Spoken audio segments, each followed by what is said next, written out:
Hello everyone and welcome to the 2024 Christmas video. First of all, I'd like to wish everyone a Merry Christmas, Feliz Natal, Feliz Navidad and so on. And no matter where you are in the world or what you're doing, I hope you have a great day. Okay, down to business, and today I have two ROMs to give to you. The first one is the very simple Castlevania 3 art tech demo I mentioned in my previous video. Being such a simple ROM, there's not too much to do in this one apart from have a stroll around, admire the scenery and listen to the great music CyberDaz was kind enough to make for it. And who knows, hopefully it may even inspire someone to make the full game someday. The second ROM of course is my little Castlevania Symphony of the Night / Aria of Sorrow demo. To be honest, this demo ended up a lot simpler than I had originally envisaged at the beginning of the year. Back then I thought I should be able to have 4 new Symphony of the Night levels to bring you, but unfortunately it didn't work out that way. In my recent Aria of Sorrow video I said that my plan was to take some enemies from Symphony of the Night and simply put them into the Aria of Sorrow environment for you. Apart from the enemies I also wanted some boss fights in there, and I couldn't really find a suitable room in Aria of Sorrow to have the library boss fight, so what I decided to do was to get the Symphony of the Night room, the boss room for the library in Symphony of the Night, and have another try at doing it myself and see how it worked out. Anyone who watched the video I did at the very beginning of 2024 may recall that I did previously try to take some of the areas from the library and put them into the game. Unfortunately, my pixel art skills were very rudimentary at the time, to say the least, so that's why I kind of gave up the idea and kind of left it to one side. Thankfully, it seems that all the work I've put in this year on my pixel art skills in Castlevania 3, in GG Shinobi, in the Aria of Sorrow sections, as well as various other side projects have started to pay off. While I still need to study a lot more until my pixel art skills are at a level I want them to be at, I think the one I've done just now shows a big improvement over what I did previously. After doing this room, I also looked at a few other areas of the library and tried those too, and I think they worked out pretty good too.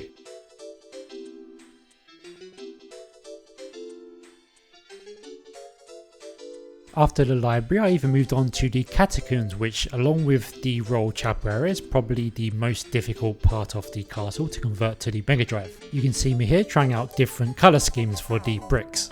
The actual pixel artist for the Project Pyrans already completed around 80% of the Royal Chapel assets, so I thought to challenge myself I'll give the catacombs a go. The logic behind this is if I can do the most difficult part of the castle and produce some decent looking placeholder graphics, then the rest of the castle shouldn't be a problem. I think it's working out quite well so far, so that makes me confident that for next year in 2025 I can go ahead and produce all of the rest of the graphics, placeholder graphics for the castle, and produce the levels as I go along. And then of course once he's ready, then I can take Pyron's new graphics and I can replace them. Thanks to my experience this year, especially converting the Aria of Sorrow graphics to the Mega Drive, which are of course much higher colored too, this process no longer takes a lot of time and I'm actually quite quick and efficient at producing it, so it's not going to cut into the programming time too much. And plus I've been really getting into the pixel art this year, and I think I want to continue that into 2025 and continue to improve, so this is really good practice even though they'll eventually get replaced anyway. The reason I'm telling you all this now and how it relates to the Christmas demo is that I made the decision to take the enemies and bosses and so on I was going to put into this Christmas demo into the Aria of Sorrow background, and instead save them for when the library and the Royal Chapel and the catacombs are ready. Now if you're thinking, oh no, does that mean we have to wait until next Christmas until we can play these? Don't worry, because I have a new plan, a different way of doing things in 2025 than in 2024. So rather than just having one big ROM at the end of the year in 2025, I want to have regular ROM updates, because I think as the project gets closer and closer to completion, I think it needs some more frequent feedback.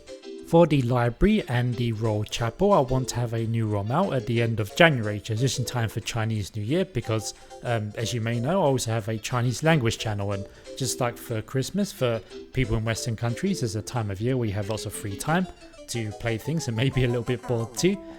For Chinese New Year, for that part of the world, they generally have a lot of free time too, so I think it'd be nice to have a ROM out in time for Chinese New Year for people to play. And then after that, as I said before, I'll just keep releasing new ROMs as each and every level and part of the castle is complete.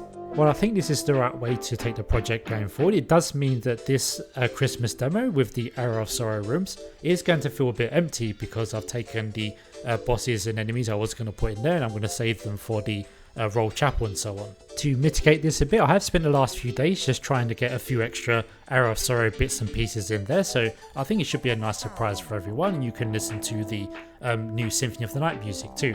I've taken some music that you haven't heard before and the Mega Drive from different areas of the castle and put them as background music for the Aria of Sorrow backgrounds. As janky as it was in places, last year's demo really did feel like the culmination of a year of hard work, whereas this year's demo really does feel much more like an appetizer of things to come over the next year. All that said, I still hope that people have some fun with both this and the Castlevania 3 demo. Before I go, I want to say a huge thanks to everyone for their support over 2024. It's really nice seeing these same faces leaving comments under every video, and especially a big congratulations to the people who stuck with the tutorials. I think there are lots of talented people getting into Mega Drive development, and I really look forward to seeing what you'll do in the future with it. And also a special thanks to the people who have joined the Patreon over the past year too. In 2025 I plan to add more special features to Patreon to make it worthwhile for everyone, and give a special thanks to everyone who supports me there. A few days from now I'll release my Sega Mega Drive games in development for 2025 video. But until then, I hope everyone has a great Christmas, and I'll see you again soon. Oh, and if I didn't mention it before, the download link for the 2 demos are in the video description, so go and have fun. Until next time, farewell.